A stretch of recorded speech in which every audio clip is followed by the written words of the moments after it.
اہل تقوی کی صورت بنا لیجئے، اہل تقوی کی صورت بنا لیجئے، نور سنت سے چہرہ سجا لیجئے، اہل تقوی کی صورت بنا لیجئے۔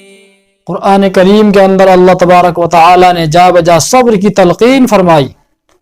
کہیں فرمایا ان اللہ مع الصابرین، بے شک اللہ تبارک و تعالی صبر کرنے والوں کے ساتھ ہے۔ کہیں فرمایا یا ایھا الذین آمنوا اصبروا وصابروا ورابطوا واتقوا اللہ لعلکم تفلحون۔ ہم لوگ صبر سے جو سمجھتے ہیں صرف وہ یہ سمجھتے ہیں کہ کسی مصیبت پر صبر کرنا، کوئی پریشانی آ جائے تو اس کو برداشت کرنا، کوئی تکلیف آ جائے تو اس پر گلے شکوے نہ کرنا، صرف اسی کا نام صبر ہے۔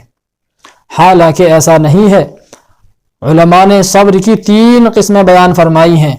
نمبر 1 صبر علی الطاعہ، نمبر 2 صبر عن المعاصی، نمبر 3 صبر علی البلایا۔ یہ 3 قسمیں علماء نے صبر کی بیان فرمائی ہیں۔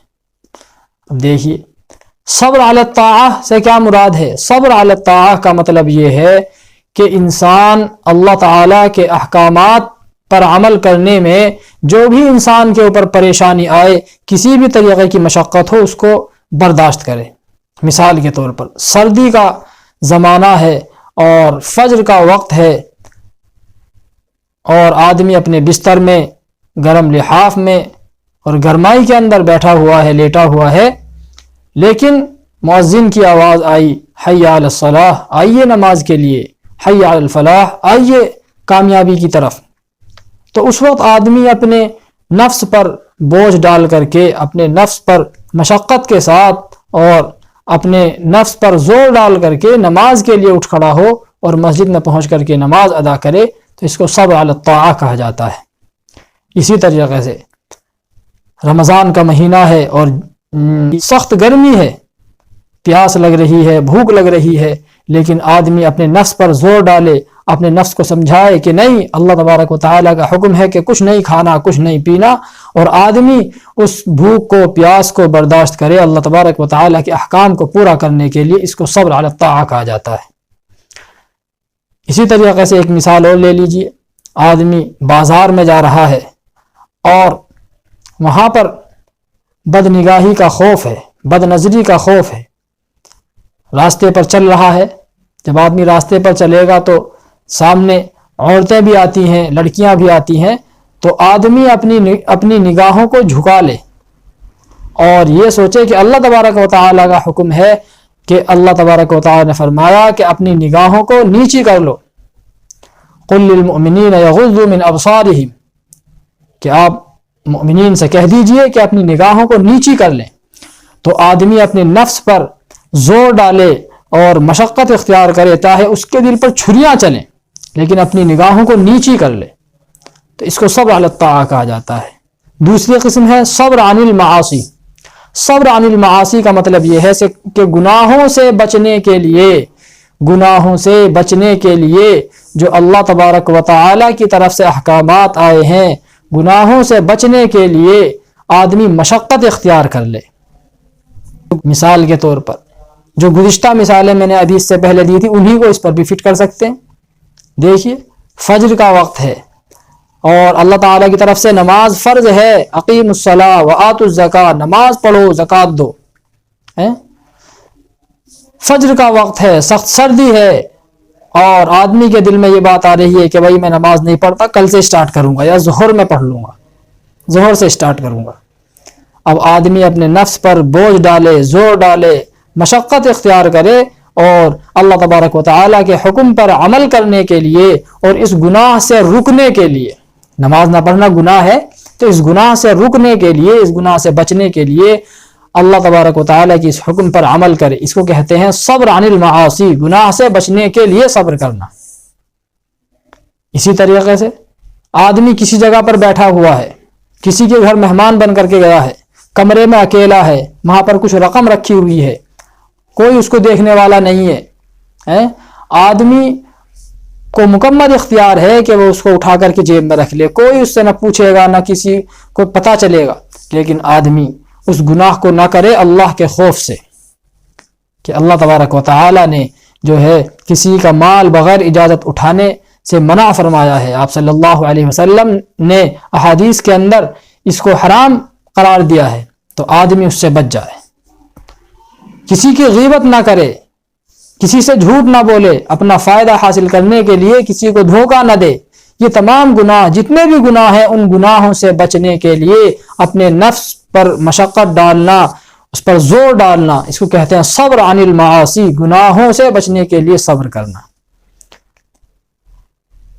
اسی طریقے سے اسی میں یہ بھی ہے، ان تمام گناہوں سے آدمی عام طور سے بچ جاتا ہے. جھوٹ ہو گئے، غیبت، چغلی، بہتان، ان سے تو آدمی عام طور سے بچ جاتا ہے. لیکن بہت سے گناہ ایسے ہیں کہ آدمی لوگوں کو خوش کرنے کے لیے اور لوگوں کی شرم کی وجہ سے وہ گناہ کر بیٹھتا ہے. مثال کے طور پر شادی بیاہ کا موقع ہے، کسی کے گھر میں شادی آ گئی، بیاہ آ گیا. اب سارے رشتہ دار کہہ رہے ہیں کہ بھائی کھانا کھڑے ہو کر ہونا چاہیے. سارے کہہ رہے ہیں کہ کھانا کھڑے ہو کر ہونا چاہیے. اب اس کے دماغ میں بات آئی کہ بھائی اگر میں نے کھڑے ہو کر کے کھانا نہ کیا تو میری تو ناک کٹ جائے گی. لوگ مجھ کو کہیں گے کہ یہ تو ویسے ہی چھوٹا آدمی ہے، اس کی کوئی حیثیت نہیں ہے. ہم تو حیثیت اس میں سمجھتے ہیں نا، اپنی عزت سمجھتے ہیں غیروں کے طریقے کو اپنانے میں. تو اب آدمی اپنے اوپر زور ڈالے، اپنے نفس کو کچل دے اور کہے کہ نہیں کچھ بھی ہو جائے میں سنت کو نہیں چھوڑوں گا، میں 1000 کو نہیں بلاؤں گا، میں صرف 200 کو بلاؤں گا، لیکن ان کو بٹھا کر کے کھانا کھلاؤں گا. میں شادی بیاہ میں کوئی رسم و رواج نہیں کروں گا، میں مڈھا نہیں کروں گا، میں لال خط نہیں لکھواؤں گا، میں جو ہے نہ لال خط منگواؤں گا نہ بھیجوں گا، میں کچھ نہیں کروں گا، میں سنت کے مطابق شادی کروں گا. تو یہ تمام باتیں غرض جتنے بھی گناہ کے کام ہیں ان تمام گناہوں سے آدمی اپنے آپ کو روکے. داڑھی کا مسئلہ ہے، آدمی داڑھی اس لیے نہیں رکھتا کہ چہرہ اچھا نہیں لگے گا، حالانکہ یہ بہت کج فہمی کی بات ہے. آپ صلی اللہ علیہ وسلم تمام حسینوں میں سب سے حسین، آپ صلی اللہ علیہ وسلم کہ جیسا تو حسین دنیا میں کوئی ہو ہی نہیں سکتا، اتنے حسین، لیکن آپ صلی اللہ علیہ وسلم کے چہرے پر داڑھی. آپ صلی اللہ علیہ وسلم کا حکم ہے وحف الشوارب اوفر اللحا کہ اپنی مونچھوں کو پست کرو اور اپنی داڑھیوں کو بڑھاؤ. تو آدمی اس گناہ سے بچے اس نیت سے کہ نہیں آپ صلی اللہ علیہ وسلم کا حکم ہے کہ داڑھی رکھو، لہذا میں لوگوں کی پرواہ نہیں کروں گا، میں آپ صلی اللہ علیہ وسلم کے احکام کو دیکھوں گا. قرآن کریم کے اندر اللہ تبارک و تعالی نے فرمایا ان کنتم تحبون اللہ فاتبعونی یحببکم اللہ. اے نبی کہہ دیجئے اگر تم کو یہ بات پسند ہے کہ اللہ تم سے محبت کرے تو کہہ دیجئے کہ تم میری اتباع کرو، یعنی آپ صلی اللہ علیہ وسلم کی اتباع کرو. ما آتاکم الرسول فخذوہ وما نہاکم عنہ فانتہوا، جو تم کو اللہ کے رسول دے دیں یعنی جس چیز کا حکم کر دیں تم اس پر عمل کرو. وما نہاکم عنہ فانتہوا، اور جس چیز سے تم کو روک دیں تم اس سے رک جاؤ. تو آدمی یہ تمام گناہ، داڑھی کا گناہ اس لیے رک جائے کہ آپ صلی اللہ علیہ وسلم کا حکم ہے میں یہ گناہ نہیں کروں گا. لوگ چاہے مجھ کو اچھا کہیں برا کہیں، میرا مذاق اڑائے، مجھ کو ذلیل سمجھے حقیر سمجھے، کچھ بھی ہو جائے میں یہ گناہ نہیں کروں گا. تو اس کو کہتے ہیں صبر عن المعاصی. تیسری قسم ہے صبر علی البلایا، یعنی انسان کے اوپر کوئی مصیبت آ گئی، کوئی پریشانی آ گئی، کسی بھی طریقے کے جو ہے اس کو غم پہنچا، کوئی تکلیف پہنچی، تو اس پر آدمی اللہ سے گلے شکوے نہ کرے بلکہ یہ سوچ لے کہ اللہ کی مرضی ایسی ہے. آئی بات سمجھ میں؟ یہ سمجھ لے کہ اللہ کی مرضی ایسی ہے. بہت سے لوگ ہوتے ہیں کہ ان کے اوپر کوئی پریشانی آئی، فقیری آ گئی، غریبی آ گئی، گھر میں کوئی پریشانی آ گئی، بیوی بیمار ہو گئی، بچہ ختم ہو گیا یا کاروبار میں کوئی نقصان ہو گیا، تو یہ سوچتے ہیں، یہ گلا شکوہ کرتے ہیں کہ اللہ کو ساری پریشانیاں دینے کے لیے میں ہی ملا تھا. تو یہ تمام باتیں کہنے کی نہیں ہے. آدمی اس مصیبت پر صبر کرے اور اللہ تبارک و تعالی سے امید رکھے ثواب کی، اس لیے کہ مسلمان کو کوئی بھی تکلیف پہنچتی ہے تو اللہ تبارک و تعالی اس پر اجر دیتے ہیں، اس پر ثواب عطا کرتے ہیں. تو آدمی کو کوئی بھی پریشانی آئے، کیسی بھی تکلیف، چھوٹی ہو بڑی ہو، اچانک سے آئے یا مستقل اس کے ساتھ لگی ہوئی ہو، کیسی بھی تکلیف ہو، اس پر آدمی اللہ تبارک و تعالی کی رضا پر راضی رہے، اللہ کے فیصلے پر راضی رہے. ہم تو جو ہے ایمان مجمل اور مفصل پڑھتے ہیں نا، آمنت باللہ و ملائکتہ و کتبہ و رسلہ والیوم الآخر والقدر خیرہ و شرہ من اللہ تعالی، کہ میں تو سب پر ایمان لایا، اللہ پر بھی، اس کے رسول پر بھی، اس کی کتابوں پر بھی، اس کے فرشتوں پر بھی، اور تقدیر پر بھی، چاہے اچھی ہو یا بری، میں ہر ایک پر ایمان لایا۔ جب آدمی ایمان لے آیا، اپنی زبان سے کہہ دیا، تو پھر کیسا بھی حال ہو، آدمی کے اوپر کیسی بھی حالت آئے، اس پر راضی رہنا چاہیے۔ اس کو کہتے ہیں صبر علی البلایا۔ تو صبر کی یہ 3 قسمیں ہیں: صبر علی الطاعہ، نیکی کا کام کرنے پر کوئی پریشانی آ جائے، نفس کو چاہے اچھا لگے نہ لگے، اس کو کر گزرنا، اس کو کہتے ہیں صبر علی الطاعہ۔ صبر عن المعاصی، گناہ سے بچنے کے لیے کوئی پریشانی آئے، یا آدمی کو اچھا لگے نہ لگے، لوگوں کی پرواہ کیے بغیر گناہوں سے رکنا، اس کو کہتے ہیں صبر عن المعاصی۔ تیسری قسم ہے صبر علی البلایا، مصیبتوں پر صبر کرنا، پریشانیوں پر، تکلیفوں پر صبر کرنا۔ جو ہے امید ہے کہ آپ کو صبر کی 3 قسمیں واضح طور پر سمجھ میں آ گئی ہوں گی۔